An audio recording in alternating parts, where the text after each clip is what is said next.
Bismillahirrahmanirrahim. Da suna Allah mai rahama mai jin ƙai.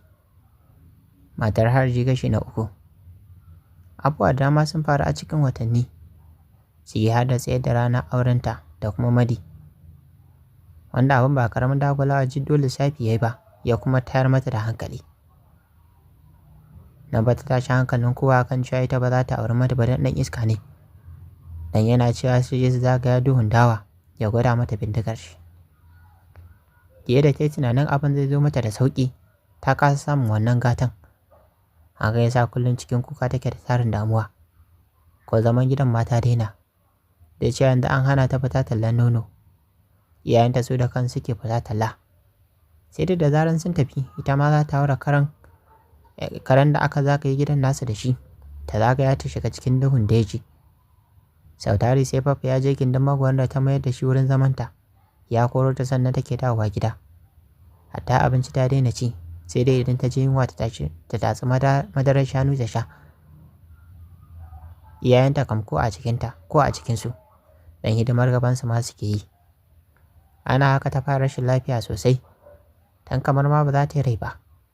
Hankalin Baffa ya masifar tashi sosai, ya shiga damuwa, dan samsam bai yi tunanin ƙiyar da take wa Madin ba, har za ta iya kai ta ga kwanciya jinya. Ya so ya canza ra'ayi, amma ya rasa ya dammu. Ta zuwa har gida ta rika sababi da bala'i. Waya iskar koi ne da Jidda. Dama haukanta ba irin na masu hankali ba ne. Wauta, tsokana da rashin kunya duk ta tattara, kuma a gurin uwarta ta kwasa. Shiga gidan yayi yana mai faɗin, Hari, ke Hari, da ke nake, ina wannan ja'irar ‘yar taki, maza ta zo, mu kai ta wajen boka bawa ne da ya dami. An ci yau boka bawa yake hawa bori, fito da Jiddo mu je, yau duk wani aljanu da iskokan da suke kanta sai sun sauka. Kuma aure tsakaninta da Madalli babu fashi sai dai idan bana raye. Dukkan matan gidan fitowa suka yi, suka fara salati da sallami suna mai faɗin, mai gida Modibo, alhama fa yana maganin iskokai, ba sai ka je wajen boka bawa ba. Da kowa ya watsa masa gami da faɗin, kun fi ni ko kun fiya da mu sanin abin da ya dace. To a ratin Allah duk wanda ya ƙara shiga ya ƙara buɗe baki ya magana, sai ya koma gidan tsohonsa. Almuran banza almuran wofi. Ai dama na fahimci ku ne kuke ɗaure Jiddo gindi take abin da ta ga dama a garin nan. Har gida aka zo aka yi mun gori, na bar ta ganɗame, ta zama uwar mata shekara 15. Wace yarinya kuka taɓa ganin ta yi shekara 15 a garin nan ba ta yi aure ba? Daga shekara 14 ne an yi mata aure. Amma ni ta kai wasu ma daga shekara 9 ake ɗaura aure a rigan nan. Amma ita saboda baƙin jini da mugun hali, ga ta nan da ƙyar ta samu Madalle ya ce yana santa. Banda sharrin ma iskokai, ina ne za a ce yarinyar nan ta yi kwantai? Gashi kuma yanzu ta zo tana cewa ba ta san shi. To ai wallahi ba wanda ya isa ya hana auren nan. Shiga ɗaki wawwatai, ta yi tashin duniya amma ta ki tashi. Sai da ta ji Babba ya wawuro gorar shi, ya nufo inda take sannan ta tashi ta falfala da gudu. Gudu take sosai, ba ta tsaya ba sai da ta nisa da rikar tasu. Ta shiga wata fatama ta samu gindin wata bishiyar kashu ta zauna. Sai faman haki take tana da farkicinta. Sai da ta yi haki mai isarta, sannan ta haɗa kanta da gwiwa ta cigaba da rera sabon kuka. Zuciyar tana tuno mata ranar da suka fara haɗuwa ita da Kaɗo. Waiwaye, kwakwanta ce ta ɗora mata tilan nono, sai idan ta sha suka shanye mata har da sanya ta siyo masa sukari ta zuba a ciki. Har sun tashi za ta tafi, ta tambaye ta kuɗin. Sai kama ta da zagi har dungure mata kai. Mati ya zara wata wuƙa da ugun shi yana mai faɗin, dan ta ƙara magana sai ya yanka ta. Babu arziki ta tashi ta ɗauki ƙoranta ta nufa hanyar rigarsu. Tana tafa tana wayensu. Ba ta yi aune ba, ta yi ta bugi mutum. Ta yi baya da sauri, cikin daban da rawa babu abin da yake. Ɗaguwa ta kalle shi. Kyakkyawan saurayi ne mai cikar zati. Dogo kakkaura, wankan tarwaɗa, yana sanye da kaya na turawa. A cewar Jidda kenan. Shi ma kallonta yi cike da hasala ya fara magana. Ke wace irin yarinya ce? Kina tafi kamar makauniya. Kalle yadda kika ɓata min jiki da nono. Daga hannu tai tana mai saukin nauyin ajiyar zuciya. Da niyyar ta bashi haƙuri. Ta buɗe baki kenan sai kuma kuka ya ci ƙarfinta. Kawai sai ta fashe mashi da kuka. Ta duka har ƙasa tana mai bashi haƙuri. Jikinsa ne ya sanyi. Tunaninsa maganar da ya faɗa mata ne ya sa ta kuka. Shi ma durƙusawa ya sanya hannu ya ɗago fuskarta. Ya zuba wa kyawawa kuma manya-manyan idanunta ƙirji. Manya-manyan idanunta ido. Ƙirjinsa na bugawa da sauri yana faɗin. Me yin dalilin kukan? Cikin ina ta fara magana. Su Idi da Mati ne suka shanye min nono. Har kuma suka ce in siyo musu sukari da cinikin da nayi. Kuma daga ƙarshe suka hana ni kuɗin. Suka ce ma idan na faɗa a gida sai sun kashe ni. Kullum sai sun sa gwata buge ni. Idan kuma na hana su shuna min karnukansu. Su yi ta yi min haushi. Kwanaki ma har cizo na yi. Ta yi magana tana mai zauna a ƙasa sosai. Ta buɗe santalan ƙafata. Waɗanda suka kasance farare tas da su. Ga gashi kwance a wajen luf. Sauke idan shi a wurin da karen ya ciza. Wurin har ya yi rami yayin da wani irin ruwa yana fitowa daga wajen. Don sai idanun shi yayi da sauri yana faɗin subhanallahi. Ma me yasa baki je an wanke miki wurin da karen ya ciza ba? Shiru tai tana share kwallo da ke zubawa daga cikin idanunta. Kafin da bisani ya miƙe yana faɗin. Zo nan na wanke miki. Na kuma sa miki magani. Bata yi jayayya da shi ba. Ta miƙe ta bayan shi. Yana zuwa ya zauna da ita a saman motar shi. Shi kuma ya shiga mota ya ɗauko hydrogen da kuma cotton. Ya fara wanke mata wajen. Sai faman jijjiga labanta take yi. Haka dai sannan a hankali ya mata. Lokaci zuwa lokaci yana ɗauko ya kalli kyawun fuskarta. Da ta ji ya shikaf da gumi da kuma hawaye. Yana matuƙar jin tausayin yarinyar. Ina kuma jin wani irin tausayi nata da yake ratsa sassan jikin shi.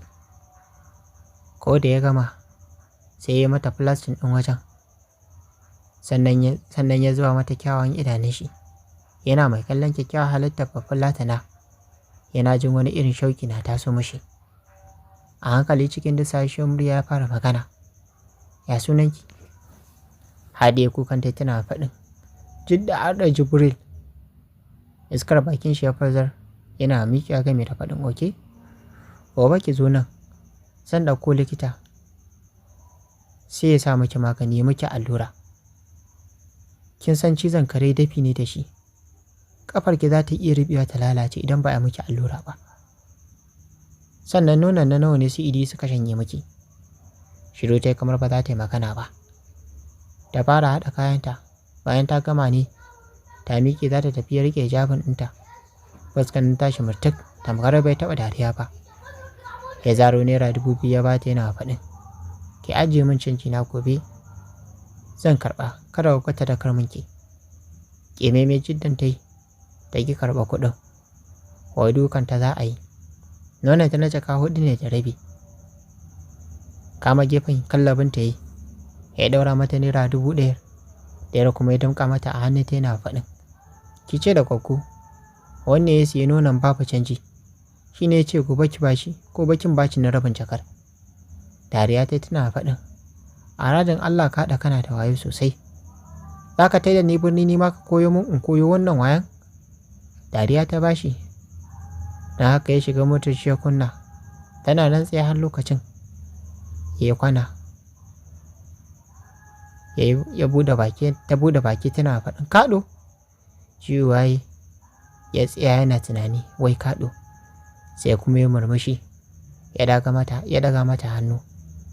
Ita ma ta daga mashi hannu. Kana ta juya ta tafi. Bin bayan ta yi da kallo. Yana mai saukin na ajiyar zuciya. A hankali ya faɗi sunanta. Hauwa Ukulu mai shidda. Daga haka ya fige motar shi da gudu. Ya fice daga cikin lungu. Tun daga wannan lokaci ya kasance kullum shi ne yake siya mata nonanta. Idan ta ɗauko idan kuma zai yi tafiya ba zai zo ba, yakan ba wa manajan gidan gonar shi kuɗin ya riƙa ba ta kullum. Haka ne wanzar da shakuwa mai ƙarfi a tsakanin Hauwa da kuma wannan bawan Allah. Asalin labarin tana nan zaune a wurin. Hado magarba ya fara sawo kai. Daga can ta miƙe a hankali ta fara fita daga cikin sarƙaƙiyar da take ciki. Har ta fito titi sosai. Ta fara tafiya cikin rashin kuzari. Har ta isa rigarsu. Ta koyi sa'a ba ta haɗu da indin bula ba. Don ta lura nonuwanta da Allah ya wadata ta da su suna mugun jan hankalin maza. Da cewa kullum cikin tare su take da hannayenta. Kasantuwar ba sa bura, haka suke yawon su ƙerere. Na haka nonuwan na sukan fito carko-carko, musamman nata da ya kasance ruguza-ruguza. Wani dalili ne yasa kullum take tare su da hannayenta. Dan ita kunya ma take ji a kansa haka cankalo. Isar da gida ke da wuya. Ta gilmar wata bakar mota Land Cruiser ta bayan bukokinsa a guje. Haka nan ta tana son ta ga wanda yake tukin motar don ta ga waye a ciki, amma babu wannan damar. Ga da kan alhamu dai wanda ke tuka motar a matakar fusace yake. Kafa ta shiga cikin gidan nasu. Haiko ta ja Tetris. Ganin yadda yan gidan nasu gaba ɗaya suke tsaitsaye. Tun daga kan baffansu har zuwa kakansu, wato mahaifan baffansu. Kowa yana tsaye cirko sun tada ke maka. Da alamu dai wani abu mara daɗi ne ya faru da su. Ba ta san hawa balle sauka. Ta ja an finciko ta zuwa tsakiyar gidan, inda mutane sama da 30 suka yi mata da'ira, wanda ko da a ce tsira ta za a yi, to kila wani ba zai samu ficicinin gashin da ke jikinta ba. Nan dai suka hau dukanta ta ko'ina, suna masu yin haki kamar waɗanda aka sa dole sai sun da ke tan. Ita kuwa Allah jiddo, sai ihu take tana roƙonsu a kan sabar dukanta za ta mutu. Amma babu wanda ya ji, balle ya tausaya mata har su kyale ta. Ita ko kwakwanta tashi ta yi ta barodin, saboda ta san tana yin magana yanzu a ce ta yi rashin kunya. Ba suka bar jigawarta ba, sai da suka ta daina numfashi. Nan kowa ya koma gefe ya yi duro-duro, suka hau kallon kallo. Wannan ya ce ai kai ne kada ke ta a makasa, wannan kuma ya ce a kai ne. Baffa da ya kulu ya fara magana. Yau ba gwara a kashe tan ba, a huta da wannan abin kunya da take ƙoƙarin jawo mana.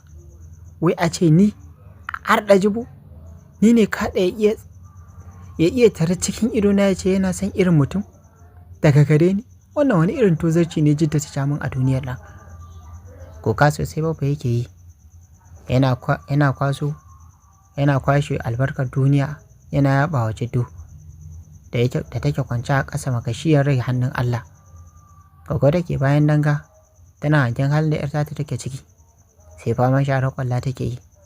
Da kuma ta zauna tana tunanin ko me yasa Baffa yake tsangwamar diyarta, ɗaya tilo da ta haifa. Duk cikin 'ya'yansa babu me yi mishi biyayya da take mishi. Allah ya sani har ranta ba ta ji za ta iya bawa kaɗa 'yarta. Amma kuma wannan dukan da ake mata yayi yawa. Da me za ta ji a rigan nan? Da wanne za ta ji?